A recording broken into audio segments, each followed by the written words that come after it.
Everyone, welcome on my channel. और देखिए CTET के पेपर में करीब करीब आपके 7 से 1 हफ्ते का करीब समय बचा हुआ है, उतना ही समझिए। और इस पेपर में आप लोगों की भी जितनी प्रैक्टिस हो जाए उतना अच्छा है। इसीलिए जो सीटेट के 5 साल के पेपर है उसको हम लोग देखेंगे। करीब करीब जो अभी हुए हैं जस्ट उसी में से हम लोग 5 साल के पूरे पेपर देखने वाले हैं। तो ये ऑफिशियल आंसर की से मैं आप लोगों को आंसर जो भी बताऊंगी वन लाइनर के फॉर्म में होगा, यानी डायरेक्ट हम लोग आंसर की तरफ लेकिन समझते हुए चलेंगे। ठीक है, इससे समझने से क्या होगा कि आपने अगर एनसीईआरटी की मेरी क्लास देखी होगी जो कि मैं लाइव लेती हूँ, तो वहाँ से आपको मैक्सिमम आंसर खुद ही आप कर पाएंगे। अगर आपने नहीं देखी है तो आप मेरी चैनल पे जो लाइव साइंस की क्लासेस चली हैं उनको जाके आप देख सकते हैं। मैंने अभी ही इसी वीक में आप लोगों को काफ़ी लाइव क्लासेस ली हैं जिसमें आप लोगों को क्लास 7th की मैक्सिमम चैप्टर कराए हैं और 8th की मैंने स्टार्ट की है, जिसमें 2 चैप्टर तो आज ही मैंने कराए हैं, तो आप उसको देख सकते हैं। सबसे पहला क्वेश्चन है इसमें, एक्स वह रसायन है जो हमारे अमाशय में उपस्थित है। एक्स नाम का कोई रसायन है, ठीक है, ये इंडिकेशन के लिए दिया गया है, जो अमाशय में उपस्थित है तथा भोजन के पाचन के लिए आवश्यक है। जब एक्स आधिक्य में स्रावित होता है तो यह अपाचन जैसी स्वास्थ्य समस्याएं उत्पन्न करता है। वाई वह रसायन है जिसका उपयोग ऐसी ही परिस्थिति में उपचार के लिए किया जाता है। तो अगर आपने पढ़ा होगा कि उदासीनीकरण जिसको बोलते हैं, न्यूट्रलाइजेशन प्रोसेस, तो उसमें हम लोगों ने ये चीज़ को पढ़ा था और जिसने भी क्लास ली होगी उसको पता होगा। तो यहाँ पे देखिए जो मिल्क ऑफ मैग्नीशिया होता है वो हाइड्रोक्लोरिक अम्ल के प्रभाव को क्या कर देता है, न्यूट्रलाइज कर देता है। इसीलिए हाइड्रोक्लोरिक अम्ल वह रसायन है जो अमाशय में उपस्थित होता है तथा भोजन के पाचन के लिए आवश्यक है। जब हाइड्रोक्लोरिक एसिड आधिक्य में स्रावित होता है तो यह अपाचन यानी इंडाइजेशन जैसी स्वास्थ्य समस्याएं उत्पन्न करता है। मिल्क ऑफ मैग्नीशिया वह रसायन है जिसका उपयोग ऐसी परिस्थिति में उपचार के लिए किया जाता है। तो एक्स वाई क्या है, तो एक्स है आपका हाइड्रोक्लोरिक एसिड तथा वाई क्या है, मिल्क ऑफ मैग्नीशिया। इसीलिए जो मैंने एनसीईआरटी की क्लास ली थी वहीं से ये क्वेश्चन पूछा गया है। आप देख सकते हैं, आप जाके पीछे मेरी प्लेलिस्ट में आप लाइव क्लासेस जहाँ पे होगा वहाँ से आप लोग देख सकते हैं। वहाँ पे आपको मेरी साइंस की क्लासेस मिल जाएंगी और जब भी मैं लाइव आती हूँ तो आप लोग साइंस के एनसीईआरटी की क्लासेस देखा करिए। आगे का क्वेश्चन देखेंगे। क्वेश्चन नंबर 62 क्या कह रहा है कि निम्नलिखित में से किस प्रक्रिया में बैक्टीरिया का उपयोग नहीं होता है पूछा गया है। और ये भी चैप्टर हम लोगों ने अभी सूक्ष्म जीवाणु जो चैप्टर पढ़ा था उससे लिया गया है। तो कोई भी चीज़ बाहर से नहीं आती है, जीवाणुओं का उपयोग नहीं होता है। दही बनने में, डबल रोटी पकने में, गन्ने के रस के किण्वन में या नाइट्रोजन के स्थिरीकरण में। तो नाइट्रोजन के स्थिरीकरण में अगर आप जानते होंगे तो क्या होता है, जीवाणु भाग लेते हैं, ठीक है, राइजोबियम जीवाणु। तो यहाँ पे फंगस होता है, फफूंद होता है। डबल रोटी पकने में जो यीस्ट होती है, ये वाला जो ऑप्शन है आपका बेकिंग ऑफ ब्रेड, इसमें यीस्ट का उपयोग किया जाता है और यही वो आंसर है जिसमें जीवाणुओं का उपयोग नहीं होता है। यहाँ पे जीवाणु की बात की गई है, तो जीवाणुओं का उपयोग नहीं होता है डबल रोटी पकने में यानी बेकिंग ऑफ ब्रेड। तो ऑप्शन नंबर 2 यहाँ पे करेक्ट हो जाएगा, ठीक है। क्वेश्चन नंबर 63 देखिए, अभी दोनों क्वेश्चन हमने पढ़े और दोनों क्वेश्चन आपके 7th और 8th के एनसीईआरटी की बुक से लिए गए हैं। तो जो भी लोग एनसीईआरटी की को नहीं देख रहे हैं उनको प्रॉब्लम हो सकती है। यहाँ पे आपका अगर आप टैग वर्ड की बात करें तो यहाँ पे कौन सा टैग वर्ड आपको काम आएगा। अब ये कॉन्सेप्ट है तो यहाँ पे क्या आपका कोई टैग वर्ड काम आएगा, नहीं। टैग वर्ड लास्ट में किया जाता है। मान लीजिए आपका समय बिल्कुल ख़त्म हो गया है और कोई आंसर उसका कुछ क्वेश्चन ऐसे होते हैं जिनको कितना भी करो नहीं आ रहा है, वहाँ पे आप टैग वर्ड की हेल्प लीजिए कि अब तो नहीं आ रहा है, करना तो है ही हमको क्योंकि नेगेटिव मार्किंग तो है ही नहीं, तो वहाँ टैग वर्ड यूज़ करिए।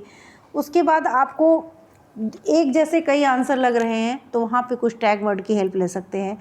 बिना क्वेश्चन पढ़े आप टैग वर्ड, जब समय ही नहीं है तो बिना क्वेश्चन पढ़े आप टैग वर्ड की सहायता से टिक कर सकते हैं। ये सारी चीज़ों में टैग वर्ड का यूज़ करिए इस तरीके से, लेकिन जहाँ कॉन्सेप्ट है वहाँ आप नहीं कर सकते हैं। तो क्वेश्चन नंबर 63 देखते हैं, कौन सा अन्य से भिन्न है? वनोन्मूलन, मरुस्थलीकरण, अपरदन और संरक्षण। संरक्षण एक बचाव का तरीका होता है, जबकि वनोन्मूलन यानी वन को काटना, मरुस्थलीकरण भी वही है, अपरदन भी वही है। तो तीनों चीज़ें एक जैसी हैं, लेकिन जो डिफरेंट है वो पूछा गया है। अब डिफरेंट क्या है आपने अभी तक समझ लिया होगा कि जो हमारा संरक्षण है, संरक्षण का मतलब होता है बचाना, कंजर्व करके रखना, यानी ऑप्शन नंबर 4 यहाँ पे करेक्ट हो जाएगा। ठीक है, आई होप आप लोगों को समझ में आ रहा होगा। तो एक वीडियो को लाइक ज़रूर करिएगा, क्योंकि एक्सप्लेन करके चीज़ें आपको अगर मिल रही हैं तो आप एनसीईआरटी भी साथ साथ समझ रहे हैं, और कॉन्सेप्ट को अगर समझ के प्रीवियस ईयर नहीं करेंगे तो वो सिर्फ आपको आप एक बस ऐसे ही देख रहे हैं। आपको हर क्वेश्चन को समझ के करना है। अगर नहीं आ रहा है कोई क्वेश्चन तो उस क्वेश्चन को तो आपको नोट डाउन कर लेना है। जिस क्वेश्चन में आपको बिल्कुल भी उसकी नॉलेज नहीं थी तो उस क्वेश्चन के आंसर को नोट डाउन करके अभी तो आप उसको एकदम रट लीजिए, ताकि अगर पेपर में वही क्वेश्चन आए जो आपको नहीं आ रहा था उसको आप वहाँ पे कर पाए। ठीक है, तो क्वेश्चन नंबर 64 देखते हैं, निम्नलिखित में से कौन सा कथन सही नहीं है? पाचन एक रासायनिक परिवर्तन है, बिल्कुल है। उसके बाद दिया है प्रकाश संश्लेषण एक रासायनिक परिवर्तन है, श्वसन एक रासायनिक परिवर्तन है, क्रिस्टलीकरण एक रासायनिक परिवर्तन है। क्रिस्टलाइजेशन देखिए रासायनिक नहीं फिजिकल चेंज होता है, तो यहाँ पे क्रिस्टलीकरण एक रासायनिक परिवर्तन है। अभी मैंने फिजिकल और केमिकल चेंजेस पढ़ाया था चैप्टर्स, ये सारे चैप्टर जो पूछे गए हैं ना सभी, अगर आप देखे होंगे मेरी साइंस की लाइव क्लास तो वहाँ से आपने देखा होगा कि लाइन से क्वेश्चन पूछे जा रहे हैं। तो एकदम आप ये सोचिए कि आपके कहीं से अगर आप एनसीईआरटी नहीं पढ़ रहे हैं तो आप नहीं कर पाएंगे पेपर। बिल्कुल ये चीज़ ना ही टैग वर्ड आपका यहाँ पे हेल्प करेगा, कॉन्सेप्ट तो पढ़ना पड़ेगा। और यही चीज़ आप अगर बहुत ज़्यादा नहीं है मेरे साथ साथ अगर लाइव क्लासेस देख लेते हैं, हो सकता है कि आपको बोरिंग लगे, लेकिन वो ज़रूरी है। एक हफ्ते जम के प्रैक्टिस कर लीजिए, कॉन्सेप्ट पढ़ लीजिए, कोई प्रॉब्लम नहीं होगी। इतना आप कर सकते हैं अपने फ्यूचर के लिए। तो क्रिस्टलाइजेशन एक रासायनिक परिवर्तन है, और कौन सा सही नहीं है? तो क्रिस्टलीकरण एक रासायनिक, यहाँ पे नहीं पूछा है, और ये यहाँ पे क्रिस्टलीकरण को रासायनिक परिवर्तन दिया गया है, इसलिए ये ऑप्शन सही हो जाएगा। ठीक है, क्वेश्चन नंबर 65 देखते हैं। 65 में कहा गया है कि कणों के साइज के अनुसार कौन सा आरोही क्रम को निरूपित करता है, यानी छोटे साइज से बड़े साइज की तरफ हमको जाना है। आरोही का मतलब होता है चढ़ती हुई सीढ़ी, एक तरीके से छोटे से बड़े की तरफ। ठीक है, तो यहाँ पे जो ऑप्शन दिया गया है उसमें जो सही ऑप्शन है आपका 65 का ऑप्शन नंबर 2, यानी जो मृत्तिका होती है, क्ले होता है, वो सबसे महीन होता है। उसके बाद गाद उससे थोड़ा सा आकार में बड़ा होता है, फिर उससे बड़ा रेत होता है, फिर बजरी होती है, और फिर चट्टानें होती हैं। तो ये है बढ़ता हुआ क्रम, इसलिए ऑप्शन नंबर 2 हमारा करेक्ट हो जाएगा। मछली में क्लोम का क्या कार्य है? आप जानते हैं वो श्वसन के लिए यूज़ की जाती है। मछलियों में क्लोम जो होता है, गिल्स, उसको मैं अगर आपको एनसीईआरटी शो करना होता तो मैं इसको शो कर देती इसमें, लेकिन आप जानते हैं कि एनसीईआरटी में दिया हुआ है, सीधी सी बात है, वहीं से आ रहा है क्वेश्चन, कहीं से नहीं आ रहे, लाइन से क्वेश्चन पूछे गए हैं। अगर आप मेरी क्लासेस लेंगे या कहीं से भी एनसीईआरटी खुद से भी पढ़ रहे हैं तो आप कर पाएंगे आसानी से। तो 66 का ऑप्शन नंबर 3 हो जाएगा यहाँ पे, कि जल में जो विलेय घुलनशील जो ऑक्सीजन होती है उसी को अवशोषित करने के लिए मछलियों में क्या होता है, गिल्स होते हैं, क्लोम्स होते हैं। ठीक है, तो ऑप्शन नंबर 3 यहाँ पे करेक्ट हो जाएगा। क्वेश्चन नंबर 67 देखते हैं, यदि संयोजक तार नहीं है तो विद्युत परिपथ को पूरा करने के लिए निम्नलिखित में से किसका उपयोग किया जा सकता है? ये चैप्टर अभी मैंने नहीं पढ़ाया है, और लेकिन इसमें जो ब्लेड होगा वो आपका उपयोग किया जाएगा, क्योंकि ब्लेड यहाँ पे संयोजक तार नहीं है अगर, तो विद्युत परिपथ को पूरा करने के लिए यहाँ पे ब्लेड का प्रयोग किया जा सकता है। क्वेश्चन नंबर 68 देखते हैं। मंजुला समतल दर्पण में, ये दर्पण वाला भी चैप्टर मैंने अभी नहीं पढ़ा है, लेकिन आप लोग पूरा पढ़ लीजिएगा इसको। और मंजुला समतल दर्पण में, इसका फॉर्मूला होता है, वहाँ से आप देख लेंगे। समतल दर्पण में अपने प्रतिबिंब का प्रेक्षण कर रही है, उसकी दर्पण से दूरी 5 मीटर है। ठीक है, अपने ही प्रतिबिंब का वह दर्पण की ओर 1 मीटर चलती है। अब उसकी और दर्पण में बने उसके प्रतिबिंब की बीच की दूरी है, तो क्या होगा यहाँ पे हो जाएगा आपका, क्योंकि 5 मीटर थी तब जब उसने देखा था, तो जितनी दर्पण से मुझे थी उधर उतनी इधर भी थी। अब वो 1 मीटर इधर से चली तो उस दर्पण में भी 1 मीटर, तो टोटल कितना हो गया डिस्टेंस आपका, 8 मीटर हो गया। ऑप्शन नंबर 3 यहाँ पे करेक्ट हो जाएगा। 8 metre is the right answer. ठीक है, तो 68 का option number 3 is the correct answer. Question number, कोई लोलक 3 सेकेंड में 30 दोलन करता है, तो नीचे दिए गए कथनों में सही कथन को चुनिए। तो यहाँ पे जो करेक्ट आंसर होगा वो होगा आपका ऑप्शन नंबर 2। इसका आवर्तकाल का फॉर्मूला होता है, उससे ये सवाल सॉल्व होगा। आवर्तकाल 0.1 सेकेंड तथा आवृत्ति 10 हर्ट्ज होगी। ठीक है, क्वेश्चन नंबर 70 देखते हैं। गलत कथन पहचानना है, और यहाँ पे बॉल जो राइट आंसर है, यहाँ पे बॉल बेरिंग का उपयोग मशीनों के भागों के बीच घर्षण में वृद्धि नहीं, देखिए घर्षण का मतलब होता है कि मशीन को चलने से वो रोकेगा। ठीक है, तो मशीन में या किसी भी चीज़ में अगर बॉल बेरिंग का उपयोग मशीन के भागों में बीच में घर्षण में वृद्धि के लिए किया जाता है, ये ऑप्शन आपका यहाँ पे सही हो जाएगा, क्योंकि क्या पूछा गया है, गलत कथन की पहचान करने के लिए पूछा गया है। ठीक है, तो ऑप्शन नंबर 1 यहाँ पे करेक्ट हो जाएगा। 70 का option number 1 is the right answer. Question number 71 देखते हैं। निम्नलिखित में से कौन सा कथन सत्य है? तो यहाँ पे जो कथन सत्य है वो हो जाएगा आपका बी वाला, जिंक सल्फेट विलयन से कॉपर को विस्थापित करता है। आज ही की क्लास में मैंने बताया था कि ये बहुत वेरी इम्पॉर्टेंट, जब मैं एनसीईआरटी की क्लास ले रही थी, आज की वीडियो देखेंगे तो मेटल्स और नॉन मेटल्स मैं पढ़ा रही थी, जिसमें मैंने आपको डिस्प्लेसमेंट विस्थापन रिएक्शन पढ़ाया था। तो जिंक, और यही एग्जाम्पल भी दिया था, जिंक क्या करता है, कॉपर सल्फेट के विलयन से कॉपर को विस्थापित करता है। और ऐसा क्यों करता है? क्योंकि जिंक जो है वो कॉपर से ज़्यादा अभिक्रियाशील होता है। तो जो ज़्यादा अभिक्रियाशील होगा, यानी जो ज़्यादा ताकतवर है, एक तरीके से आप समझिए कि जो ताकतवर ज़्यादा इंसान है वो कम ताकतवर इंसान को उसकी जगह से हटा देगा। उसी तरीके से जिंक जो होता है वो ज़्यादा अभिक्रियाशील होता है, इसलिए वो कॉपर सल्फेट विलयन से कॉपर को क्या कर सकता है, विस्थापित कर सकता है। और यही कॉन्सेप्ट मैंने मेटल्स और नॉन मेटल्स, आप देखिएगा आज ही मैंने ये वीडियो चैप्टर एक्चुअली पढ़ाया था और वहीं से ये प्रश्न पूछा गया। मैंने उस वीडियो में भी बताया है कि ये बहुत इम्पॉर्टेंट क्वेश्चन है और ये बहुत बार पूछा गया है।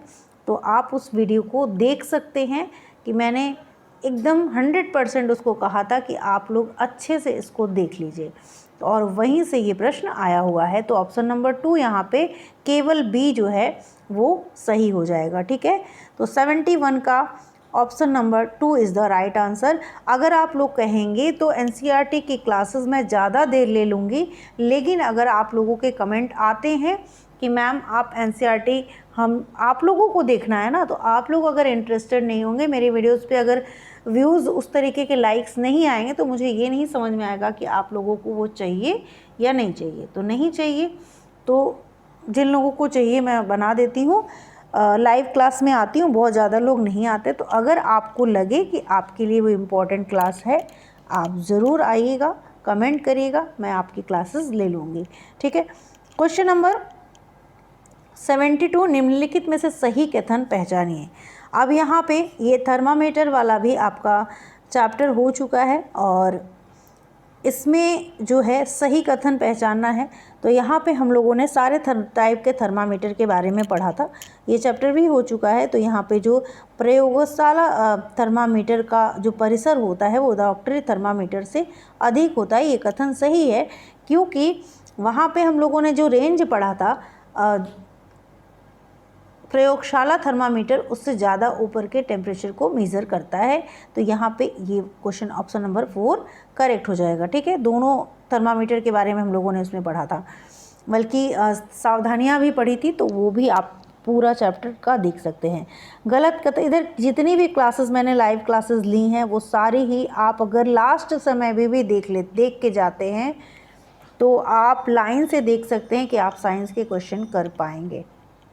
जितने अभी क्लासेस मैंने बहुत ज़्यादा नहीं लिए हैं, 6-7 वीडियोस होंगी आपकी लाइव क्लासेस की, और सिर्फ साइंस की ही लाइव क्लासेस ली ही है मैंने। कभी लाइव क्लासेस मैं लेती ही नहीं थी, सिर्फ एनसीईआरटी पूरी करने के लिए मैं लाइव क्लासेस लेना स्टार्ट की थी। आप उस लाइव क्लास को अगर देख लेंगे तो मैं डेफिनेटली कहती हूँ कि आपका साइंस का पेपर बहुत बहुत अच्छा जाएगा।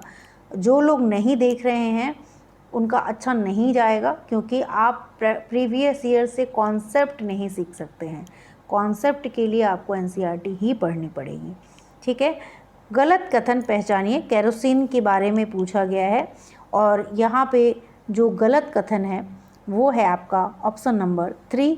बायोगैस का जो कैलोरी मान होता है एलपीजी के कैलोरी मान से अधिक होता है, ये बात जो है गलत है। तो अगले 3 सही हैं। तो अगर आपको ये क्वेश्चन मान लीजिए नहीं आता है तो आप इन तीनों को नोट डाउन करके एक अपना कॉन्सेप्ट क्लियर कर दीजिएगा कि किसका ऊष्मीय मान कितना होता है। ठीक है, क्वेश्चन नंबर 74 देखते हैं। और यहाँ पे कोई बस अपनी यात्रा से पहले 12 मिनट 50 किलोमीटर की चाल से और अगले 18 मिनट 40 किलोमीटर की चाल से, तो इस समय में की अवधि में बस कुल कितनी दूरी तय करती है। तो जो फॉर्मूला है उससे हम लोग निकालेंगे तो जो आंसर आएगा वो आएगा आपका ऑप्शन नंबर 2 यानी 22 किलोमीटर। ठीक है, तो इस तरीके के छोटे छोटे न्यूमेरिकल भी पूछ लिए जाते हैं। अभी ये सारे चैप्टर की तरफ मैंने पढ़ाया नहीं है, तो हो सकता है कि 1-2 दिन में मैं ये क्लासेस आपकी लेके इसको भी ख़त्म करूँगी। तो निम्नलिखित में से गलत कथन पहचानिए। पृथ्वी के अपने अक्ष पर गति आवर्ती गति है, प्रकाश की गति सरल रेखीय गति है, सितार के कर्षित तार की गति दोलन गति है, सभी आवर्ती गतियाँ वर्तुल वृत्ताकार गतियाँ हैं। तो 75 का ऑप्शन नंबर 4 जो है यहाँ पे ये गलत है। सभी आवर्ती गतियाँ वर्तुल यानी वृत्ताकार गतियाँ होती हैं, ये कथन गलत है। ठीक है, तो आपको अगर ये क्वेश्चन नहीं आता है तो तीनों जो सही आंसर हैं उनको आप नोट डाउन कर लेंगे तो गलत वाला अपने आप निकल आएगा। समतल दर्पण में बनने वाले प्रतिबिंबों के संबंध में नीचे दिए गए कथनों में से कौन सा सत्य है।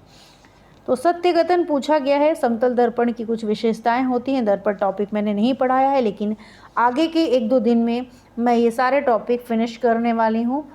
चैनल पे बने रहिएगा, आपको साइंस पूरे में पूरे मार्क्स आएंगे अगर मेरे लाइव क्लासेस आप देख रहे होंगे तो।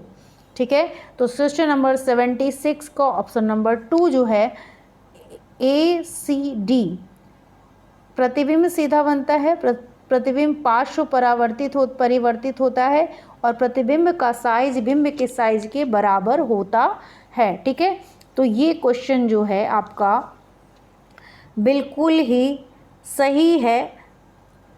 किसके बारे में? समतल दर्पण में बनने वाले प्रतिबिंबों के संबंध में। तो option number ACD option number 2 में है, इसलिए हमारा ऑप्शन नंबर 2 यहाँ पे करेक्ट हो जाएगा। 76 का option number 2 is the correct answer. Question number 77 देखते हैं। निम्नलिखित में से, अब साइंस की पेडागोजी जो है वो चीज़ आ गई है, तो निम्नलिखित में से क्या विज्ञान की प्रकृति के संदर्भ में सही नहीं है। अब देखिए यहाँ पे आप टैग वर्ड का यूज कर सकते हैं। अभी ऊपर जो थे क्वेश्चन वो आपके पूरे के पूरे कॉन्सेप्ट के बेस पे थे, नीचे के क्वेश्चन में आप टैग वर्ड का इस्तेमाल कर सकते हैं। तो अगर हम यहाँ पे देखें तो विज्ञान सीखने का अंतः विषयक क्षेत्र है, ठीक है, इंटरडिसिप्लिनरी एरिया ऑफ लर्निंग है। विज्ञान हमेशा अस्थायी होता है, ऑलवेज टेंटेटिव, ये भी सही है। यहाँ पे अगर सही नहीं है कोई तो science is equivalent to a set of fact, ये ऑप्शन आपका सही नहीं है।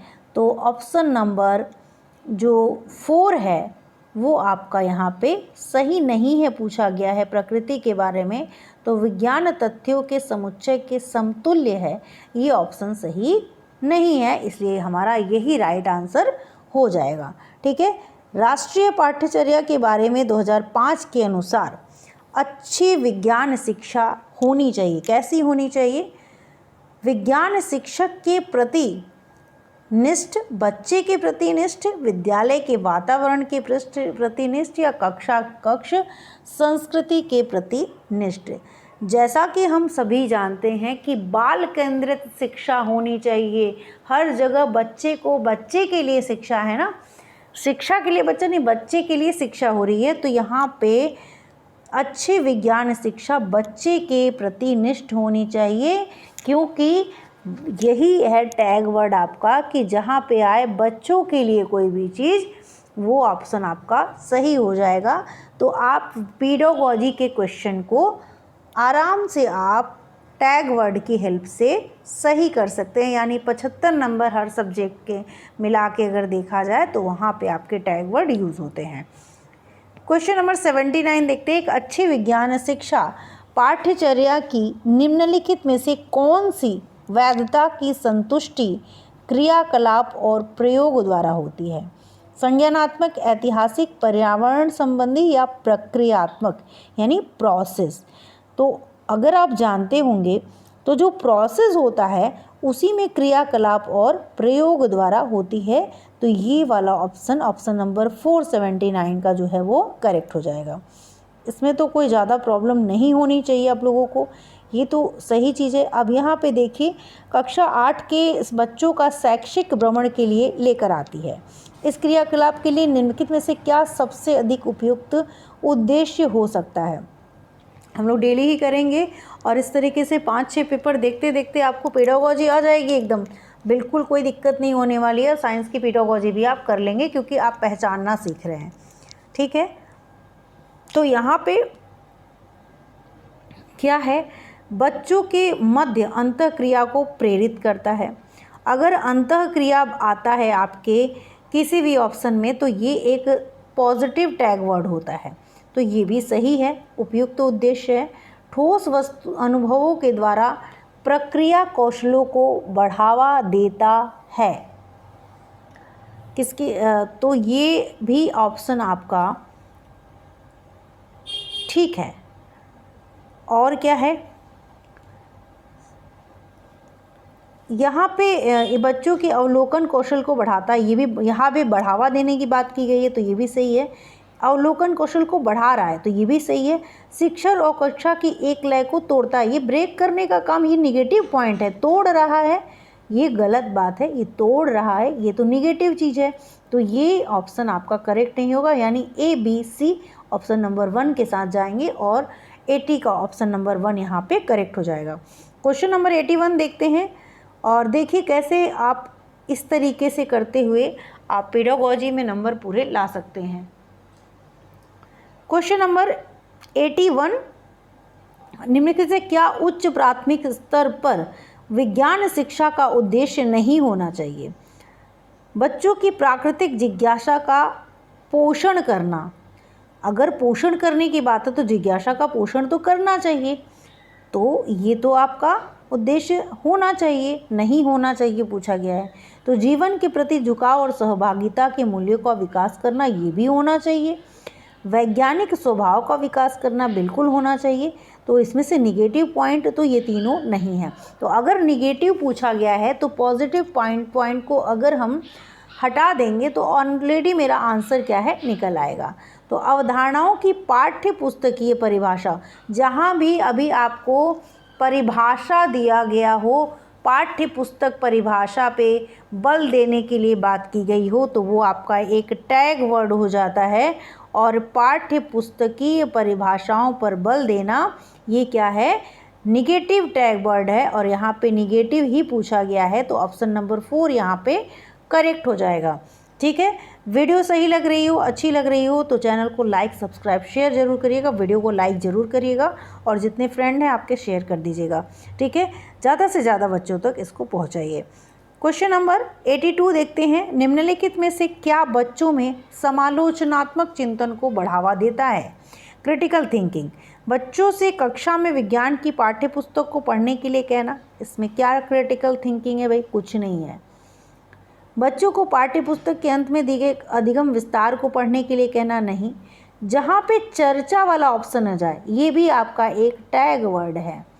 चर्चा हो और उसके उपरांत बड़े समूह में साझा करने को कहना, ये बहुत बड़ा आपका टैग वर्ड है जो कि पॉजिटिव है, तो बढ़ावा देने की बात की गई है। यहाँ पे जो करेक्ट आंसर हो जाएगा यही हो जाएगा ऑप्शन नंबर 3। ठीक है, तो समूह में आपस में चर्चा करना ये एक आपका पॉजिटिव टैग वर्ड हो जाता है। ठीक है, क्वेश्चन नंबर 83 देखते हैं। एक शिक्षक कक्षा का आरंभ एक दिए गए भोजन के नमूने में मंड का रासायनिक परीक्षण का प्रदर्शन करके करता है। उपरोक्त कथन में रेखांकित शब्द यानी प्रदर्शन जो है से संबंधित संज्ञानात्मक क्रिया है। सृजन करना से, विश्लेषण करने से, अनुप्रयोग करने से या बोध करने से। तो प्रदर्शन जो है वो क्या चीज़ है, तो वो है आपका अप्लाई करना यानी अनुप्रयोग करना is the right answer. Question number 84। निम्नलिखित में से कौन सी गतिविधि बच्चों में सक्रिय अधिगम का प्रावधान नहीं है, यानी निगेटिव ऑप्शन पूछा गया है आपसे। विज्ञान क्लब की स्थापना, क्षेत्र भ्रमण का आयोजन, विज्ञान का कोना बनाना, कक्षा में व्याख्यान सुनाना।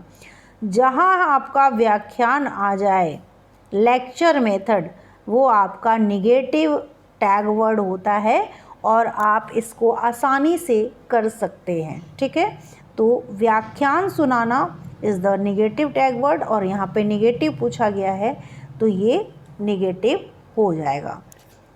क्वेश्चन नंबर ऑप्शन नंबर 4 यहाँ पे इसलिए करेक्ट हो जाएगा। ठीक है, क्वेश्चन नंबर 85 देखते हैं। निम्नलिखित में से किसके द्वारा सीखने में कमी का पता लगाया जाता है?